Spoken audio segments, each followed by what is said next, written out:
Buenos días, tardes o noches. Mi nombre es Melanie Alejandra Hernández Lagunes y soy estudiante del Diplomado en Derecho Parlamentario de las Instituciones Legislativas. El día de hoy analizaremos El Federalista, una colección de 85 ensayos escritos por Alexander Hamilton, por James Madison y por John Jay, bajo el seudónimo de Pluvius. Esta obra es el tratado de ciencia política más influyente sobre el diseño institucional y el constitucionalismo moderno. Su objetivo central de esta obra era defender la nueva constitución, argumentando que una confederación débil no podía garantizar la paz ni la prosperidad. Adentrándonos en los cimientos del modelo federal, del Federalista número 39, aquí Madison nos explica que el nuevo gobierno no es puramente nacional ni puramente federal, sino que es una composición de ambos, una composición mixta, porque en su distribución del poder, su fundación es federal, porque requiere el asentamiento de los estados. Sus fuentes de poder, al igual que su naturaleza, también son mixtas. La Cámara de Representantes deriva del pueblo, o sea, nacional, y el Senado de los estados, o sea, federal. Y su operación de la ley es nacional, porque actúa directamente sobre los ciudadanos.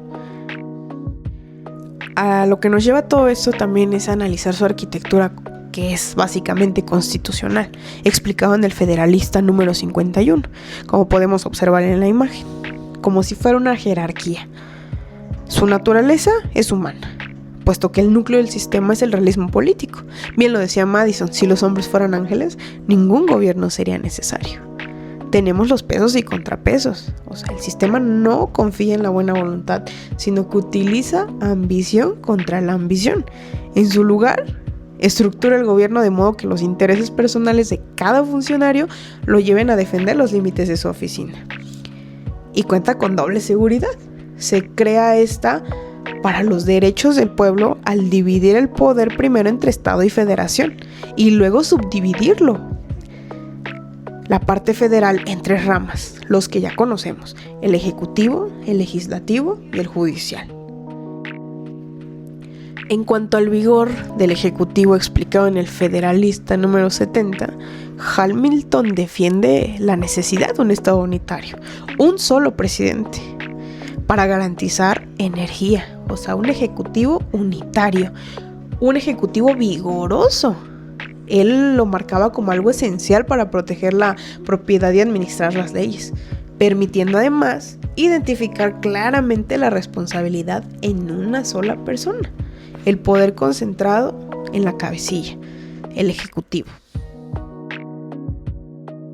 Pasando al Federalista número 78, aquí Hamilton describe al Poder Judicial como la rama menos peligrosa, porque no posee ni la espada ni la bolsa.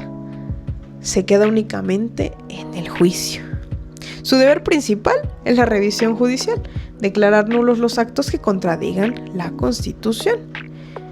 También su permanencia, ¿no? Nos habla de su permanencia, de cómo se defiende el carácter vitalicio de los jueces mientras dure su buena conducta para poder asegurar la independencia frente a presiones políticas de las otras dos ramas, tanto del ejecutivo como del legislativo. Aquí nos detenemos un momento para poder analizar cómo el modelo federal compite con otros sistemas, ¿no? O cuáles son las diferencias. En cuanto a sus conceptos, nos vamos con los principales. La soberanía, ¿no? En una confederación siempre va a residir en los estados. Considero que lo tenemos claro aquí en México porque cada estado de la República, en nuestro caso, pues es independiente, por así decirlo. Cuenta con una soberanía propia, al igual que el país. En el modelo federalista es compartida ilimitada. Y en el Estado unitario reside totalmente en el centro. Relación con el ciudadano. En la confederación es a través del Estado. En el modelo federalista va directo. Es gobierno e individuo, o sea, gobernante y gobernado. En el Estado unitario es directo y total. Aquí podemos ver los contrastes, ¿no? Como si se volteara todo al comparar el modelo federal con la confederación o con el unitario. En cuanto a la resolución de conflictos, la confederación es diplomacia o guerra entre los estados. En el modelo federalista sí entra la Corte Suprema Federal y en el Estado unitario es la decisión del poder central. Y no podemos cerrar este análisis, por supuesto, sin analizar los conceptos clave, como el constitucionalismo. Ya lo veíamos en anteriores diapositivas, que a veces hay jerarquías, ¿no? El mayor ejemplo es cuando los tres poderes se rigen bajo una constitución que los regula. Y aquí es la idea de que el gobierno debe estar limitado por una ley suprema escrita. Pero si nos vamos más allá, a términos como el bicameralismo que viene dentro de la ingeniería política, de cómo funciona. Por ejemplo, aquí el Senado frena las pasiones de la Cámara o las pasiones volátiles, por así decirlo, y la supremacía federal asegura que la Constitución sea la ley suprema.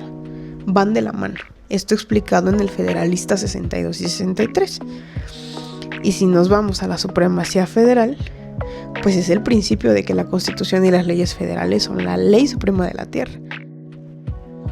Y ya para terminar, como conclusión final, esta obra ¿qué nos enseña?